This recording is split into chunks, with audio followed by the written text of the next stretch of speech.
Hi guys, welcome to our channel. Big boss season 8లో మరో elimination పూర్తయింది.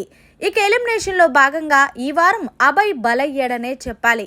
ఇక ఎలిమినేషన్లో ఎలిమినేట్ అయిన కంటెస్టెంట్ తప్పకుండా బిగ్ బాస్ బజ్లో పాల్గొనాల్సి ఉంటుంది. ఇక బిగ్ బాస్ బజ్కి హోస్ట్గా అర్జున్ చేస్తున్న సంగతి తెలిసిందే.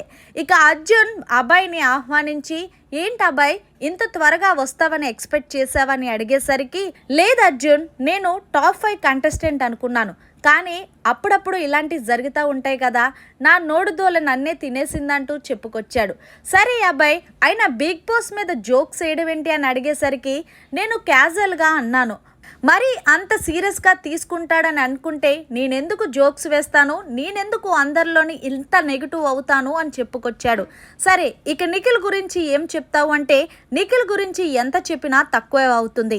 ఎందుకంటే టాస్కుల పరంగా 100% ఎఫెక్ట్ పడతాడు. అంతేకాదు, బిగ్ బాస్ సీజన్ విన్నర్ రేసులో తప్పకుండా నిఖిల్ ఉంటాడు. నిఖిల్కి నాయకత్వ లక్షణాలు చాలా బాగుంటాయి. హౌస్ని బాగా మెయింటైన్ చేస్తాడు. ద బెస్ట్ కంటెస్టెంట్ కూడా నిఖిల్పై పొగడ్తలు కురిపించాడు అభయ్.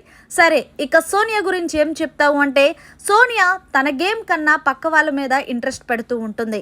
తనకి గేమ్ ఆడటం వచ్చి కానీ అది అంతగా ఫోకస్ పెట్టదు. ఎప్పుడు చూసినా పృథ్వీ, నిఖిల్ వీళ్ళిద్దరి గురించి మాట్లాడుతూ వీళ్ళిద్దరి గురించి ఆలోచిస్తూ ఉంటుంది. నా సలహా ఏంటంటే, ఆమె తన గేమ్ గురించి తను ఆలోచించుకుంటే గనక టాప్ 5లో ఉండొచ్చు అని చెప్పుకొచ్చాడు. సరే, ఇక మణికంఠ సింపతి ఏమన్నా ట్రై చేస్తున్నాడా, నీకేమన్నా అనిపించిందా హౌస్లో అంటే, లేదు, మణికంఠ ఫస్ట్లో అలాగే అనిపించాడు, కానీ చాలా జెన్యున్ పర్సన్, గేమ్ కూడా బాగా ఆడతాడు. మరి నీకు హౌస్లో కన్నింగ్గా ఎవరు అనిపించారు అంటే, నాకు సోనియా అనిపించింది. ఆమె ఇక్కడ విషయాలు అక్కడ, అక్కడ విషయాలు ఇక్కడ చెప్పుదు కాబట్టి నాకు నచ్చదు.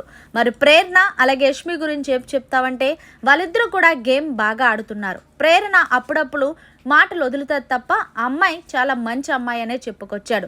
సో ఇలా మొత్తంగా బిగ్ బాస్ బజ్లో అందరి గురించి కూడా మంచిగానే చెప్పిన అభయ్ ఓన్లీ బిగ్ బాస్ దృష్టిలో ఎప్పుడూ లేనంతగా విలన్ అయ్యాడని చెప్పాలి.